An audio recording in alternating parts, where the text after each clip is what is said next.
안녕하세요. 129회 컴퓨터 시스템 응용 기술사 4교시 기출풀이 진행을 하겠습니다. 네, 저는 113회 정보관리 기술사 김유성이고요. KPC에서 기본반 수업을 진행하고 있습니다. 제가 되게 오랜만에 기출풀이를 진행을 했어요. 그래서 컴시용 문제가 좀 극단적으로 나온 것도 있었고, 정보관리 기술사 분들이 컴시용 기출풀이 좀 꺼려하시는 면이 있어갖고 부득이하게 이번에 되게 오랜만에 기출풀이를 하게 되었습니다. 네, 하나씩 볼게요. 1번 문제가 이제 TCP, UDP, SCTP 이런 문제가 출제됐는데 과거에 이제 출제했던 문제들이고 전송 계층의 가장 기본 프로토콜이기 때문에 이 기본적인 내용을 상세하게 전달하는 것이 굉장히 중요하겠죠. TCP 같은 경우 보면은 연결 지향형, 그다음에 보내는 순서, 데이터의 중복이나 손실이 없는 그런 유형의 데이터를 보낼 때 적합하고요. UDP 같은 경우는 이제 좀 신뢰성이 없고 순서 보장이 되지 않아도 되는 그런 서비스들, 그래서 음성이나 영상 같은 것들 일부 패키지 누락되더라도 그럭저럭 알아듣거나 볼 수 있는 이런 서비스에 적합을 하고요. 양쪽 프로토콜 장점을 합친 게 SCTP죠. TCP에 제공하는 여러 가지 뭐 에러 제어나 혼잡 제어 같은 서비스도 쓰면서 전송의 그 용량까지 같이 확보할 수 있는, 그래서 TCP의 연결 지향 특성과 UDP의 메시지 지향 특성을 조립한 조합한 프로토콜을 볼 수가 있습니다. 그래서 일단락에는 이런 이제 발전 과정에 대해서 한번 이제 그 흐름을 보여주시는 게 굉장히 좋을 것 같고요. TCP 특징은 뭐 연결 제어, 흐름 제어, 오류 제어, 혼잡 제어, 뭐 타이머 제어 이런 것들이 있는데 이런 것들을 상세하게 작성해 주시면 좋을 것 같습니다. 특히나 이제 이 문제는 TCP, UDP의 기본적인 개념을 전달하는 것도 중요하지만 SCTP에 좀 비중이 있기 때문에 TCP, UDP는 가급적이면 어, 반달락식 0.5페이지 구성하는 것들이 답안지를 구성하시는데 좀 더 유리할 것 같네요. TCP 이런 컨텐츠들이 들어가야죠. 연결 제어, 3A, 4A로 열고 닫고 하는 것들, 그다음에 흐름 제어, 오류 제어, 혼잡 제어 각각 개별 토픽으로 많이 연습하시는 그런 내용들입니다. 그래서 흐름 제어에 대한 뭐 스타브 웨이트나 슬라이드 윈도우, 오류 제어에 대한 검출 정정, FEC, BEC 이런 내용을 작성을 해주셔야 되는데 이게 문제의 특성상 그림으로 연결되기 좀 어렵죠. 왜냐하면 그림을 넣게 되면은 시간을 맞출 수가 없기 때문에 최대한 많은 제어 기법, 많은 세부 기법들을 표로 제시해 주시는 게 굉장히 중요합니다. 개별 토픽으로 나오면은 다 기가 막히게 쓸 수 있는 주제들이죠. 근데 이제 조금 더 차별을 내가 하겠다. 저런 제어 기법 말고 패킷 교환 방식의 전송 특징을 살려보겠다. 그러면 TCP 같은 경우는 이렇게 좀 작성할 수가 있습니다. TCP는 가상의 선을 만들어 놓고 패킷을 교환하는 방식이기 때문에 보시면은 맨 위에 3, 2, 1 이런 순서대로 이제 데이터가 있죠. 그러면은 미리 연결된 가상 회선을 통해서 1, 2, 3이 순차적으로 가는 거죠. 그러면은 수신 측에서 1, 2, 3을 받아갖고 결합해서 온전하게 송신 측이 주고자 하는 데이터를 수신해서 사용을 하는 거죠. 만약에 순서가 틀어졌다? 그러면은 순서에 대한 제어 부분도 TCP에는 제공을 하기 때문에 이런 식으로 데이터의 신뢰성을 확보할 수 있고요. 반면에 UDP 같은 경우는 보신 것처럼 이제 1, 2, 3이 각계 전투로 최적의 경로를 찾아갑니다. 그래서 TCP처럼 그 회선을 세팅해놓고 글로 경로로 가는 게 아니라 그냥 그때그때 지가 그냥 좋은 대로 여기 좀 빠른 것 같아 이러면 찾아가는 거죠. 그리고 받는 쪽에서도 보시는 것처럼 2, 3일 순서대로 들어가는데 따로 조립을 하진 않습니다. 그래서 이런 것들이 중요하지 않은 서비스에 적합한 거죠. 영상 서비스 같은 걸 보면은 영상에 대한 그 파일 같은 것들, 실제 영상 같은 거 대용량이니까 RTP, UDP 같은 걸 보낸다면은 영상을 제어하는 스트리밍 프로토콜들이 있어요. 그러니까 뭐 포즈나 재생, 뭐 빨리 감기 이 주요 시그널들이 가야 되는 것들은 TCP로 보내게 됩니다. 그래서 그런 이제 전송의 신뢰성들은 TCP에서, 용량은 UDP에서 이런 식으로 확보를 할 수가 있는 거죠. 그럼 SHTP는 뭐냐? 연결 및 해제, 메시지 전송 이런 특징들을 가지고 있죠. 연결은 TCP랑 다르게 4A로 열고 3A로 닫습니다. 굉장히 큰 특징이죠. 요걸 통해서 또 이제 그 보안 쪽에서도 가끔 나오게 되는 뭐 이제 그 하프 오픈에 대한 문제점들 이런 것들도 SHTP가 대응을 하게 되는 거죠. 메시지 전송 특성 측면에서 보면은 멀티 호밍과 멀티 스트리밍이 있습니다. 이런 것들이 기술적인 특징이 되겠죠. 멀티호밍 보겠습니다. 멀티호밍 같은 경우는 한 세션당 두 개 이상의 IP 주소 및 인터페이스를 사용해서 다중 경로를 사용을 하는 거죠. 그래서 만약에 이더넷으로 되어 있는 인터페이스가 페일이 났다. 그러면 바로 와이파이 쪽으로 페일오버를 해갖고 전송의 신뢰성 확보할 수 있는 거죠. 그래서 이동 단말에 대한 핸드오버 이런 기능 같이 제공을 합니다. 하나가 끊어졌을 때 가용성을 확보하는 그 측면에서 굉장히 중요하겠죠. 멀티 스트리밍 같은 경우는 하나의 세션에 다수의 스트림을 전송을 하는 겁니다. 그래서 보통 이제 HTML 페이지 하나 요청을 하면은 뭐 HTML 하나 가고 JS 가고 이미지 가고 스크립트 가고 이런 식으로 간다면은 이 여러 개의 스트림을 동시에 집어넣는 거죠. 그래서 하나의 세션에 다양한 종류의 컨텐츠를 쉽게 전달할 수 있는 것이 가장 큰 특징. 그다음 TCP의 그 홀블로킹 문제 같이 해결할 수 있는 거가 요 SCTP의 멀티 스트리밍 특징이라고 보시면 될 것 같습니다. 이번 문제 애동 라우팅 프로토콜 유형 그다음에 AODV라는 문제인데 유형이나 그 개요 같은 걸 물어봤기 때문에 처음에 애동 라우팅 프로토콜의 전체를 확 한번 보여주는 거죠. 그래서 크게 보면 프로액티브 방식, 리액티브 방식이 있는데 프로액티브는 이제 테이블 드리븐 테이블 방식으로 테이블에다 다 경로를 기록해 놨다가 그걸 사용하는 방식들이고요. 리액티브 방식은 온디맨드로 되어 있죠. 그래서 요청한 만큼 요청했을 때만 라우팅을 하는 거죠. 상대적으로 부하가 좀 적겠죠. 왜냐하면 그런 프로액티브처럼 다 가지고 있는 게 아니라 요청 시에만 다시 갱신하면 되니까요. 그래서 애동 라우팅 같은 거 보시면은 고정된 기반망의 도움 없이 임시적으로 통신 단말 간의 자율적인 독립적인 네트워킹 기술. 최근에는 이동 단말들도 많이 늘어나고 있고 자율주행차 같은 것들, 커넥티드카 같은 경우들이 대표적인 이동 단말들이 되는 거죠. 걔들의 이제 노드 간의 연결, 그다음에 어떻게 라우팅을 할지 이런 것들이 다 애동 라우팅에서 물어보는 유형들입니다. 그래서 대표적인 애도 경로 제어 방식으로는 프로액티브, 리액티브가 있다. 그렇게 유형으로 넘어갈 수가 있는 거죠. 네, 테이블 드리븐 방식의 프로액티브 라우팅 프로토콜 보겠습니다. 얘들은 기본적으로 모든 노드끼리 주기적으로 라우팅 정보를 브로드캐스팅을 해요. 브로드캐스팅이라는 건 전체로 확 뿌리는 거죠. 보통 이제 MBC, SBS 이런 애들이 방송국이라 그러잖아요. 땡땡땡 브로드캐스팅. 그러니까 누가 볼진 모르겠지만 다 뿌리는 겁니다. 이렇게. 그래서 노드들끼리 계속 경로를 정보를 갱신을 하고 연결 정보를 유지를 하고 대신 그러다 보니까 라우팅 테이블의 규모가 커지게 되는 거죠. 그러다 보니까 메시지 오버헤드가 증가하게 되는 거고 성능면은 좀 불리한 면을 가지고 있겠죠. 그래서 소형 애동 네트워크에 적합하다.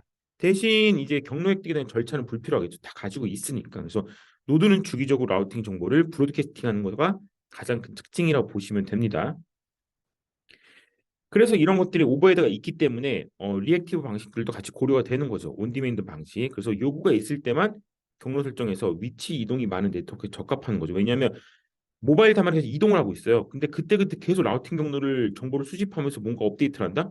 불필요하겠죠. 로드가 많이 걸리겠죠. 안 그래도 이동형 단말들은 배터리에 대한 약간 제약 조건들이 있단 말이죠. 그래서 좀 이동형 단말이 특화된 온디맨드 방식이 또 하나의 유형으로 나오고 있는 거죠. 그래서 특징 보시면은 라우팅 정보를 유지할 필요가 없기 때문에 오버헤드가 낮다. 그 다음에 전체 검색망을 지원해서 좀 지연이 발생한다. 이런 것들. 그 다음에 위치 이동이 많은 애동 네트워크에 적합하다. 이런 것들이 온디맨드 라우팅 방식의 특징입니다. 그래서 이 문제에서 물어본 AODV도 온디맨드 라우팅 방식의 하나예요. 근데 얘는 동투 소스 라우팅, DSR 프로토콜의 단점을 해결하기 위해서 그 로드가 많이 걸린 단점을 해결하기 위해서 또 AODV 프로토콜 제안이 되었고 요게 실제로 물어보고 싶은 문제인 거죠. 마지막 3단락. 이렇게 생겼습니다. 밑에 이제 그 라우팅 프로토콜 AODV에 사용하는 메시지 유형을 좀 볼게요. 그래서 RREQ, RREP, RERR 세 개가 있습니다. RREQ는 라우팅 리퀘스트, 브로드캐스팅 형태로 날아가는 거고요. RREP는 브로드캐스팅 RREQ에 대한 리스판스, 리플라이 프로토콜인데 유니캐스트 방식으로 단방향으로 전송이 되는 거고요. RERR은 뭔가 지금 노드가 사라졌다. 이동형 단말이니까 노드가 위치에서 바뀌거나 없을 수가 있잖아요. 그런 거에 대한 지금 내가 라우팅 하려고 그랬더니 노드가 사라져서 뭔가 이거는 수습이 필요한 상황이다. 에러 메시지를 전파하는 그런 목적의 프로토콜입니다. 그래서 개념을 보시면 에두 네트워크에서 온 디맨드 하면서 디스턴스 벡터 알고리즘 쓸 라우팅 방식 플레임에 이제 모든 게 다 있죠. 디스턴스 벡터는 대표적인 최단거리 경로 탐색 알고리즘이니까 요걸 가지고 하는 게 AODV입니다. 그래서 보신 것처럼 소스에서 데스티네이션으로 갈 때 RREQ가 S에서 2로, 2에서 6으로, 6에서 7로, 7에서 D로 가면은 이 점점점점 RREP 리스판스 경로 리플라이가 계속 단방의 유니캐스트로 가기 때문에 전체 경로를 다 파악할 수가 있는 거죠. 그러다 보니까 뭐가 호카운트가 가장 그 낮게 나오는지 전체 경로를 다 인지할 수가 있는 겁니다. 그래서 호카운트를 기준으로 최단 거리를 찾아갈 수가 있는 거죠.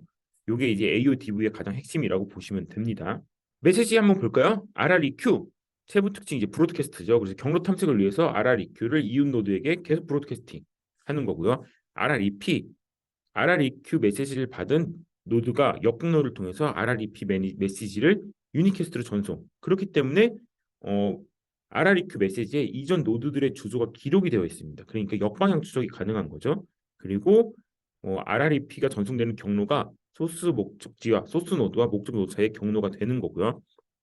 RERLI 같은 경우 이런 겁니다. 그래서 대표적인 특징으로는 이제 경로 설정 초기화, 그 다음에 실패를 감지했을 때 라우트 디스커버리를 하는 게 가장 큰 목적이고요. 특정 노드가 이동해서 목적지 노드로 데이터를 전달할 수가 없는 거죠. 그러면은 상향 스트림이 파괴됐기 때문에 이전 노드는 새로운 순서 번호, 그다음 홉 카운트를 가지는 이제 라우트 에러 메시지를 전파하게 됩니다. 그러면은 다시 경로를 설정을 하겠죠. 이런 역할을 그래서 요 세 개 메시지 RREQ, RREP, RERL 세 개를 통해서 라우팅되는 프로토콜이라 보시면 됩니다. 각 루트의 홉 카운트를 알 수 있기 때문에 최단 경로 라우팅이 가능하다는 게 가장 큰 핵심이죠. 요 정도 쓰셨으면은 어, 굉장히 좋은 점수가 나왔겠지만 컴식 응시자가 거의 없기 때문에 아쉽네요. 정보 관리에 예전에 이런 이제 애동 라우팅이 나온 적이 있었는데 요거는 좀 선택해서 가져가시면 좋을 것 같아요. 그러니까 내가 자율주행차 문제를 좀 풀 때 네트워크 쪽 지식을 좀 강조하고 싶다, 부각하고 싶다 그러면은 요 애동 네트워크 쪽의 지식들을 살짝 가져가시는 게 좋고 순수 오리지널 이 뭐 AODV나 애동 라우팅 프로토콜을 토픽으로 준비하는 거는 좀 비춥니다. 네, 정보 관리 분들한테는 컴퓨터 분들은 준비를 하셔야 되겠죠. 네, 애동 라우팅 여기까지 하고요. 디스크 이미징, 디지털 포렌식이 나왔습니다. 포렌식 요 디스크 이미징 기법은 정보관리 분들도 반드시 가져가셔야 돼요. 왜냐하면 이제 그 디지털 포렌식 굉장히 1년에 한 번씩 거의 나오는 것 같아요. 그리고 뭐 파일 카빙이나 여러 가지 세부 기법들을 자꾸 물어보고 있는데 그 중에서 디스크 이미징을 물어봤습니다. 포렌식에서 디스크 이미징 용도를 물어봤어요. 디스크 이미징이란 거는 쉽게 말하면은 범죄 현장에서 수집한 디스크를 복사를 뜨는 거죠. 근데 단순 복사가 아니라 완전 이제 그 요새 그런 얘기죠. 영혼까지 백업한다고 그런 느낌입니다. 그래서 싹 다 그 전체를 이미징을 뜨는 거예요. 복사 단순히 컨트롤 CV를 하는 건 좀 다른 느낌입니다. 그래서 보시면은 현장에 도착해서 현장 보존 압수수색 준비한 다음에 안티 포렌식 흔적을 발견했다. 근데 흔적이 있다. 그러면은 원본을 압수하고 원본 디스크 이미징 복제를 하는 거죠. 그 다음에 해시 값을 통해서 무결성 확보하고 증거를 봉인한 이런 과정들이 있습니다. 그래서 보통의 디지털 포렌식 문제들이 정신제 업무 같은 걸 물어보는 것들이 좀 있었다면 얘는 세부 기법을 물어봤기 때문에 기술 위주로 작성해 주는 게 좋겠죠. 디지털 포렌식 조사를 위해서 조사 대상, 저장 매체, 사본, 이미지를 생성하는 기술이고요. 용도는 원본의 훼손을 막고 반복적이고 안정적인 분석을 위해서 원본과 동일한 사본을 생성해서 분석하는 게 특징입니다. 왜냐하면 원본을 압수를 했어요. 거기다가 이제 그 포렌식을 돌리죠. 그러면 이제 뭐 포렌식 기법이라는 것들이 어떤 특정 기법들은 원본 이미지에 훼손을 줄 수가 있단 말이죠. 그러면 훼손되는 순간 이게 증거로서의 효력이 떨어질 거잖아요. 그러니까 카피본을 만들어 놓고 이미징을 떠놓은 다음에 걔를 이제 그 조사를 하는 거죠. 그게 이미징의 가장 큰 목적입니다. 여차 싶어서 너무 포렌식을 타이트하게 돌리다가 망가졌네? 또 이미징 뜨는 거죠. 그런 목적으로 복사본을 사용하고 있고요. 문제에서는 이제 디스크 투 디스크와 디스크 투 파일이라는 거를 물어봤어요. 자료가 너무 없더라고요. 논문을 다 뒤졌습니다. 논문을 뒤졌는데 별로 없었어요. 그래서 많은 자료를 통해서 이럴 것이다라고 유추를 좀 해봤습니다. 물론 아닐 수도 있죠. 근데 좀 근접할 것 같고요. 타겟 시스템에서 먼저 하드디스크를 분해를 해요. 분해를 하면 이제 원본이 나오게 되는 거죠. 그 원본, 그 원본 데이터를 가지고 사본 복제를 합니다. 이미징 장치가 있어요. 이미징 장치에 보시면은 그 디스크를 연결하게 되어 있는데 원본 디스크를 이미 장치에 꼽으시면은 최대 4번을 2개까지 만들 수 있는 그런 이제 그 하드웨어 장비가 있더라고요. 그래서 4번을 만들어 놓고 그걸 가지고 분석을 하는 겁니다. 그래서 여기 나와 있죠. 입수된 하드디스크를 분석 시스템 연결해 조사 분석 과정을 수행하면 손상의 가능성이 있는 거죠. 그렇기 때문에 복제를 가지고 분석을 하는 겁니다. 이게 디스크 투 디스크 방식이고요. 실제 4번을 만드는 과정인 거죠.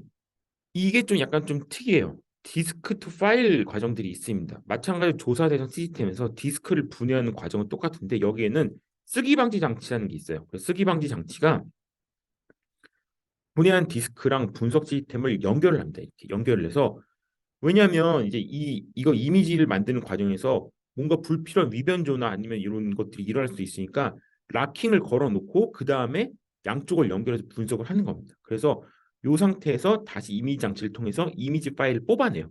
이 이미지 파일이라는 거는 이렇게 보시면 될 것 같아요. 저희가 왜 버추얼박스나 VM 같은 데스크탑에서 돌리는 뭐 가상 머신 같은 걸 돌려보면은 그 상태의 그 OS랑 그 동작 상태, 컨피그레이션 같은 것들이 빠짐없이 저장되어 있는 그 이미지 파일을 만들 수가 있잖아요. 그거를 떠서 다른 곳에다 그 버추얼박스에다 로드를 해도 똑같은 상태로 이관이 되는 거죠.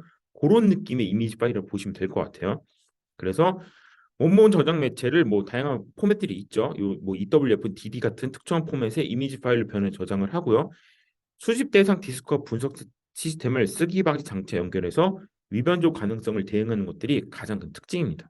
마지막에 물어본 건 디스크 이미징을 활용한 증거 수집 방법. 요게 두 번째로 가면 좋지 않았을까 했는데 이게 세 번째로 물어봤어요. 그래서 비슷합니다. 조사 대상 시스템의 디스크를 분해를 해요. 원본 디스크 확보하죠. 이미지 장치 연결을 합니다.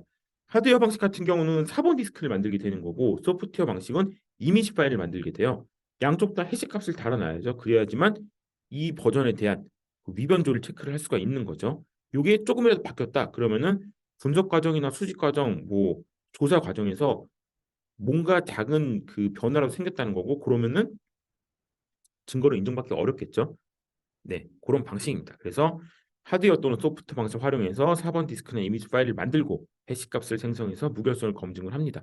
데이터 추출은 원본 증거물에 대한 무결성을 유지하며 수행을 하는 거죠. 요게 이제 그 디스크 이미징 방식의 전체입니다. 그래서 요 이미징 방식 같은 경우는 정보 관리에도 나올 수 있는 것 같아요. 포렌식은 항상 또 준비해야 되는 토피로 말씀을 드렸죠. 왜냐하면 이제 그 협회에서도 포렌식에 대한 어떤 연구 과제나 용역 같은 것들에 참여하신 분들이 있고 또 요새는 최근에 수사 같은 것들이 이 디지털 매체를 이용한 그 뭐 범죄 같은 것들이 많잖아요. 이런 것들을 잘 챙겨 놓으셔야 됩니다. 4번 인공지능 생태계에서 벤치마크 데이터셋의 개요, 뭐 중요성 이런 걸 물어보는 문제였어요. 당연히 정보 관리도 가져가야 될 문제입니다. 정보 관리와 인공지능 문제가 컴퓨팅에서 많이 나오죠. 벤치마크 데이터셋 중요성.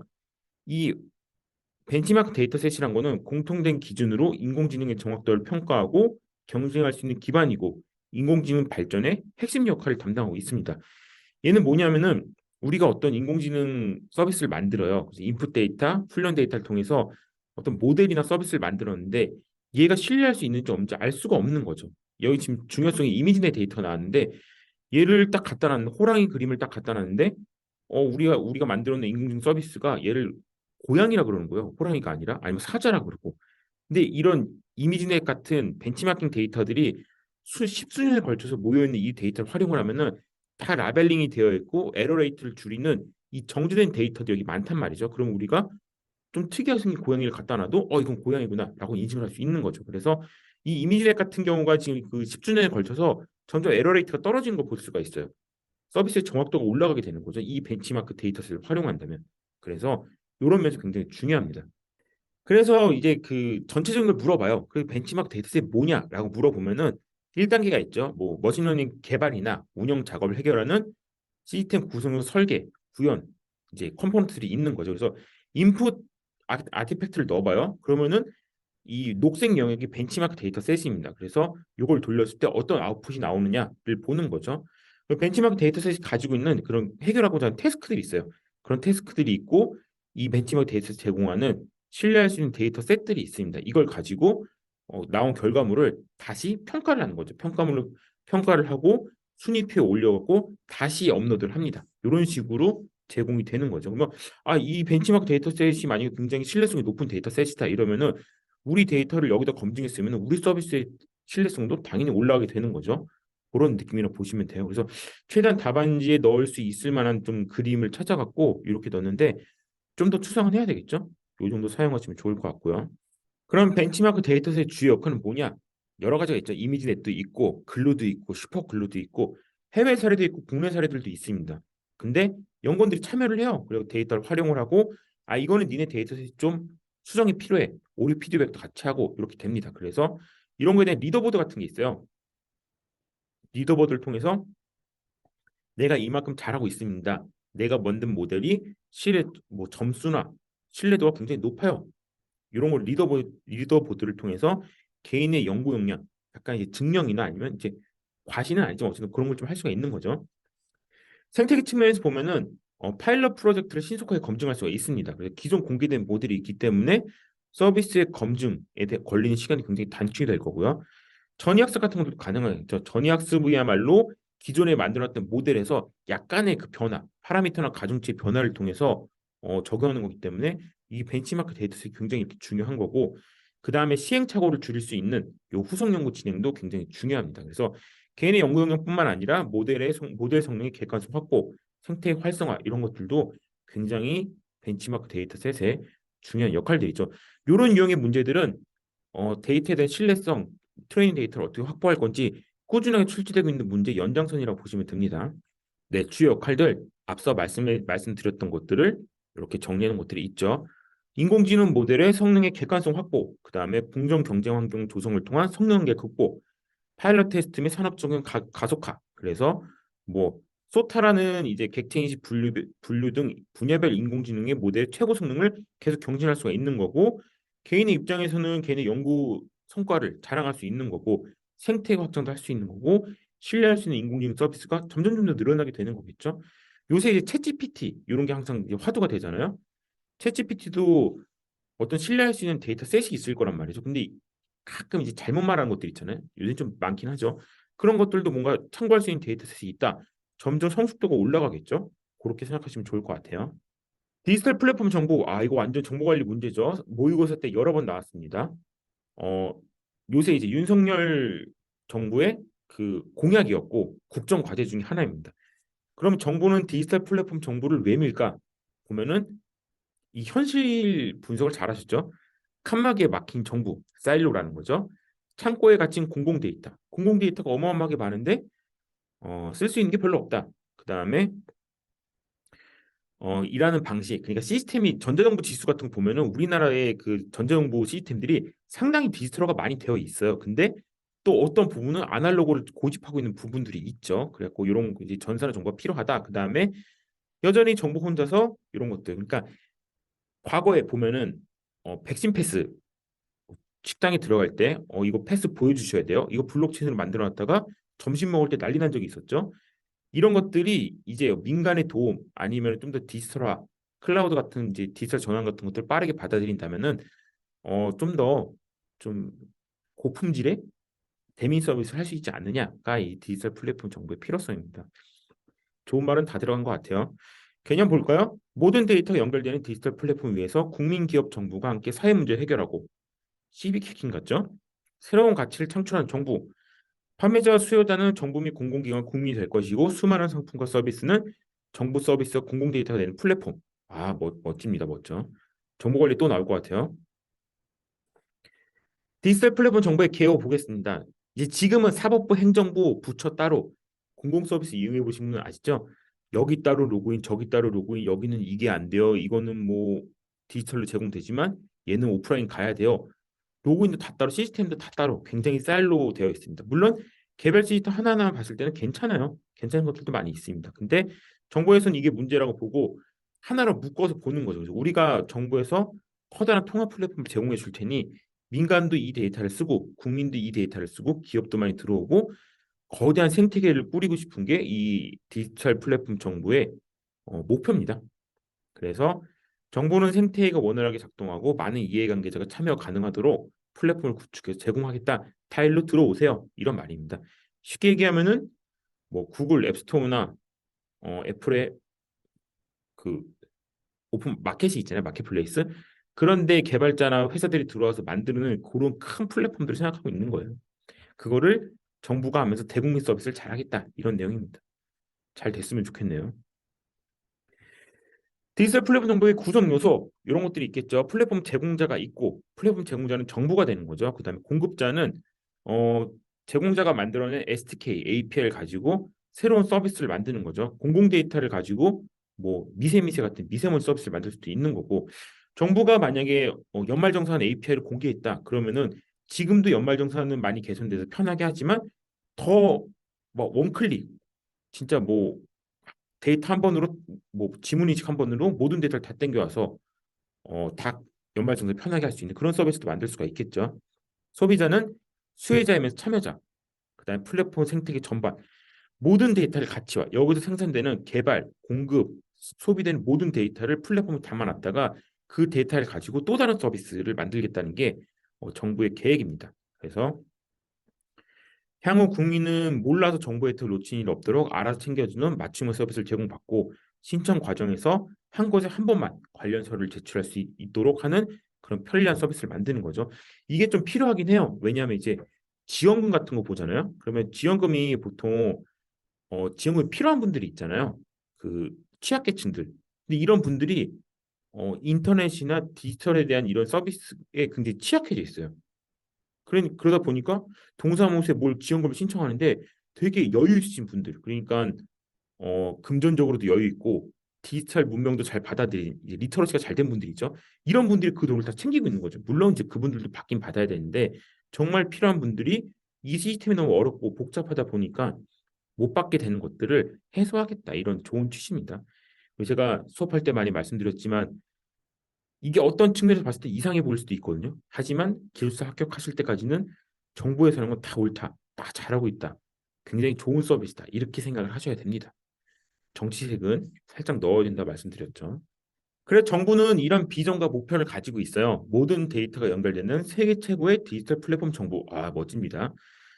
목표, 편안한 국민, 선제적 맞춤형 서비스 필요하고요. 그 다음에 이 플랫폼을 통해서 혁신 기업이 늘어났으면 좋겠다. 그래야지 일자리도 늘어나겠죠. 일자리가 늘어나면 내수가 살 테고 과학적인 정보, 인공지능 데이터 기반으로 일 잘하는 정부, 주먹구구식이 아니라 데이터 기반의 현명 의사결정을 내리겠다는 거죠. 그래서 기존의 사일로 서비스 한계에서 벗어나서 기관별로 데이터가 연동된 통합 서비스 제공 너무 됐으면 좋겠네요, 진짜.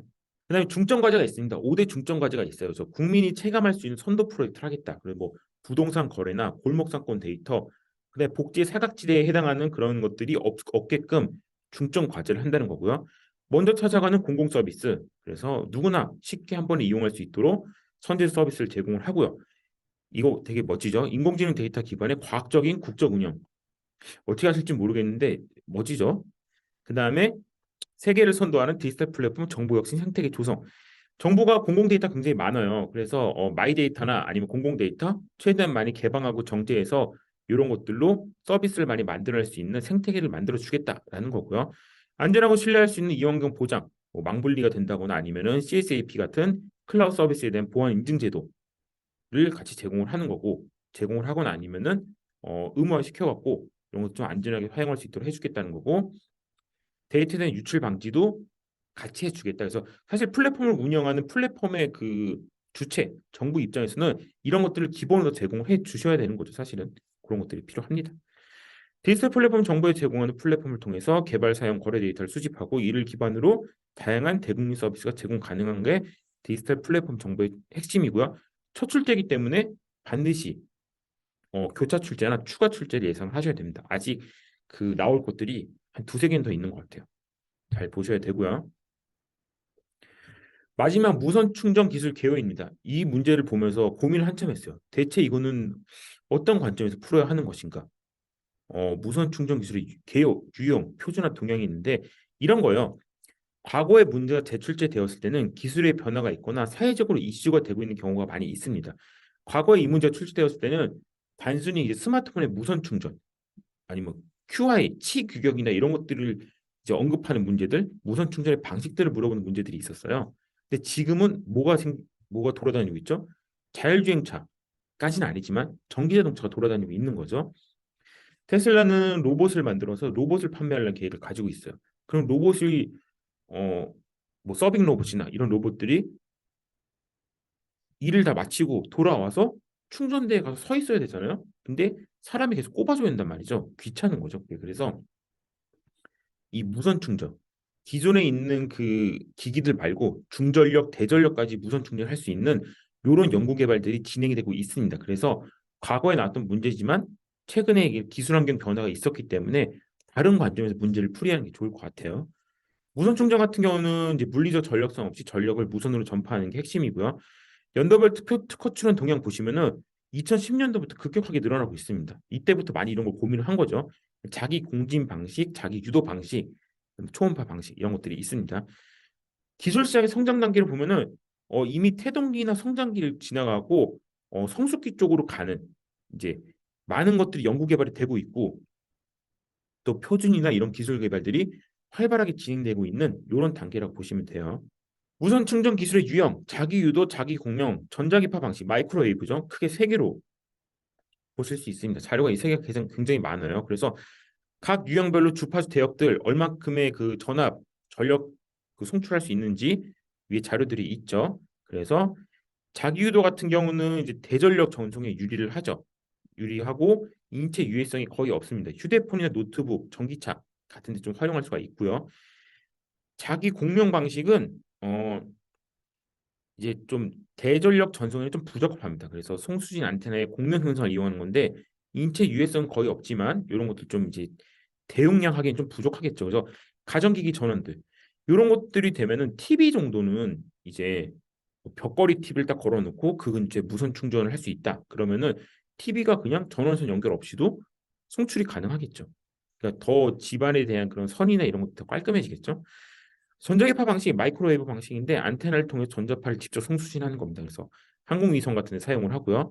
아무래도 이제 전파 주파수 대역대가 높고 이 고주파를 날리기 때문에 인체에 유해할 수도 있다는 의견들이 많습니다. 네, 이런 것들이 있겠죠. 무선 충전 기술 표준화 동향. 네, 이런 건 좀 재미없는 얘기입니다. 그래서 국내 국외 사실상 표준까지 해갖고 뭐 IEC, ITU, WPC, 그다음에 뭐 TTA 이런 데들이 많이 활발하게 이 작업들을 하고 있어요. 그래서 에어퓨엘 같은 경우는 2015년도에 이 두 개 단체가 합병을 한 거죠. 그래서 A4WP랑 PMA가 합병을 해갖고 얼라이언스를 따로 설립을 했습니다. 그래서 국외는 사실상 두 개가 주도를 하고 있다고 봐야 되는 거고요.